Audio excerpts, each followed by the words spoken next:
Alright, the next character that we will talk about is Sherlotta. So Sherlotta will be getting her FR echoes together with Sarah's FR and BT. And let's just start. Is Sherlotta's FR good as a main FR or as an echo? So first of all, just to be honest with you, I don't think that Sherlotta's FR is good as a main FR at all, because I absolutely hate the condition with HP plus or Brave plus in order to increase HP damage bonus. First of all, that is a very bad synergy with Echo. So every Echo that you use, Echo technically is not a HP plus attack. It's not a Brave plus attack. So there's no way that an Echo can fulfill that condition. And looking into Sherlotta's condition, the only condition that when you're using Echo that you can fulfill is the condition where there is battery, right? And first of all, there's not a lot of characters with FR that batteries the party. So even then, it's just 40%, so that's really bad. And here I did a comparison, like if you are using character like Rinoa, who uses HP plus, but even if she can't fulfill all the condition, it is just 60%, whereby if you use Rinoa's own FR, you can achieve higher than 60%. So there is totally no reason for you to actually use Sherlotta's FR as main FR unless you really want to go into Sherlotta's BT. But getting to her BT, like if you're spamming echoes, you will start with a very low HP damage bonus. So overall, you won't be getting much damage output from Sherlotta in that situation, even if she raises her own FR HP damage bonus by 80%. Overall, the damage is not good if you use her FR as main. Okay, so in that sense, do not use her FR as main. The next thing that we will talk about is her BT. Do we need her BT? Yes, we do, definitely. If you want to use Sherlotta, you must have her BT. Her BT effect, the only thing that I want to talk about is the effect where she allows the party to gain Brave per Brave hit that the party or the character deals. So imagine even if you are dealing 1 Brave damage due to high defense, high Brave damage reduction, due to shield or whatsoever, but for every Brave hit that you do, the character will still be able to gain 6 to 10,000 Brave, depending on how much Brave gain you pump into the party, and that will still allow your party to cap. So she kind of like neglects those kind of like damage restriction. So previously we have Elemental Lockout, which is, thank God, it's not a thing anymore. But even during that time, Sherlotta helps a lot, because even if your Elementals lock out, she will still ensure that your party will be able to do damage. And for that, I really like that condition, and just for that, I would recommend her to most of the players if they still do not have Sherlotta. Because that condition itself makes her a very versatile character. You can use it in many different conditions and she will work, allowing your party to hit hard. Regarding her BT phase, especially when she launched previously with her BT, I was doing a lot of tests on Sherlotta's damage output, and she actually really hit hard during that time. But if you compare her now, maybe not as hard, because her damage is capped at 999,000, and that still remains the same because there's a hard cap that has been set by the game. So there's no way for us to break that cap at the moment. But with her rework right now, instead of 1 HP dump after 999,000, she does 2 HP dump. So I just want to mention, if you put it in a situation where you are dealing about, let's say, 169,000, and compare that to 999, is technically equivalent to 6 HP dumps. So including 2, Sherlotta actually deals 8 HP dump to the enemy AoE, even though there is a splash. But with HP damage up, you can assume that her attack is technically full damage. That is what happened to Penelo, right? When Penelo uses her HP plus, she technically deals full damage to all the enemy. And for Sherlotta, it is the same. But if you increase the HP damage limit of the entire party, like if you bring Garnet or something with high HP damage limit up, and if she's dealing 200k, then that will be equivalent to 5, and the higher it goes, you will notice that Sherlotta can't really push the ceiling that much, like her damage will cap at a certain level. Okay, but nevertheless, it is enough to win fights. So at the end of this video, I actually added a a showcase of Sherlotta on the recent Shinryu fight in JP, and she kind of cheats that fight, but I will talk about that when we are talking about the video. Anyway, the overall score. So in order to judge the overall score, we need to look at her kit, and she gained a decent rework. She doesn't have a lot of rework, but whatever rework that she received is basically making it easier to set her up and to fulfill her FR condition and things like that. So first of all, previously it was a bit annoying if you want to use a BT phase because we need to use like 2 LDs, and even if she can fast charge with her S1, but you need to have several turns in order for her to get at least 6 chuck stuff for her BT phase. The good thing now is that she starts with 3 uses of chuck stuffs. So you just need to use her LD once and you will get 6 chuck stuff for her BT phase. Okay, so that is actually really good. Even if not, like you can just jump right straight into someone else FR, and when Sherlotta need to attack, you can just use her HP plus because chuck stuff is already activated even if you don't use her LD. So that makes it much easier. Another thing that she received is that her LD now has 3 HP dumps. Okay, so chuck stuff is 2 HP dumps, but Sherlotta's LD is 3 HP dumps. That is after 900, the first HP dump, which is the big HP dump, and then she has the normal 3 HP dumps.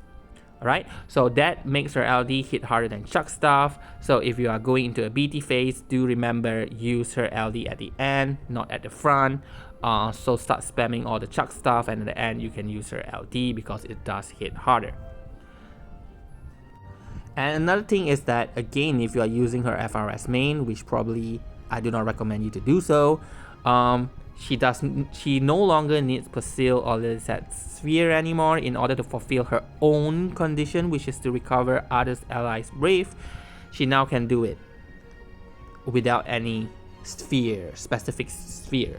Right? So that is definitely a good upgrade if again you are using her FR as a main FR. And most importantly, we do know the importance of fast charging, meaning you are using a buff ability, a non-attacking ability, in order to quickly increase your FR gauge.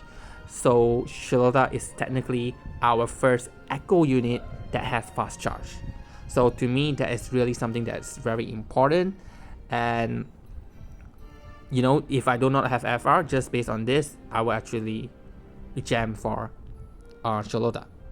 Anyway, the next character that we will have that has a fast charge is Rubicante, which is 3 events away, and Aerith, which is 5 events away. And Aerith is a crazy fast charge, supercharged character. Even her FR does that as well. So if you want to wait for them and you want to skip on Sherlotta, it is possible you can do that, but I definitely do recommend that you should at least try to get Sherlotta's kit. But her investment is pretty heavy because you do need her BT for that. And another thing that she have is gravity. So while you know in most of the condition now we don't really need it, but actually it's still a very good utility. So again, in the video I actually demonstrate that it's so well that how Sherlotta fit in that stage. Okay, and so overall I would give Sherlotta a score of 8/10. So she's definitely worth jamming for, and I would recommend it to most players out there. Alright, so this fight is Anna Crow's fight, which is the not the latest, but the one before the latest Shinryu fight that we have in JP. So you can assume this is about 7.5 months away, and Sherlotta is still great here. The gimmick of this fight is that the enemy will have a shield. So you can see now they do have a shield on them, and the shield does not have a turn. So you can't technically it can't defeat even if you give the enemy turn, the shield will maintain, so the only way to remove it is by dispelling it or by force breaking them, and that would break the shield because Noelle was also featured in this fight and her FR features break mechanics. But anyway, Sherlotta bypassed all of that because she provides our party the capability to gain brave through her BT effect, which is gain brave for every brave hit. And yeah, she doesn't care. So you can see each attack that I do, I will be dealing 0 brave damage, but my character is still doing damage and even attacking me. Right, so this does demonstrate how good Sherlotta's BT effect is. Okay, so here I'm just setting up. I use Rosa here actually in a way that I want to send a message out that we can use Mellow as well, because Rosa has a very generic action. And with Supercharge, you can get up to over 100% of HP damage bonus, and that is what Mellow and Rosa has in common. So here I demonstrated that using Rosa, getting to 100% using Luna Freya so that I can spam echoes after using Rosa's FR as the main FR. Okay, so here I'm activating all the BT before I do so.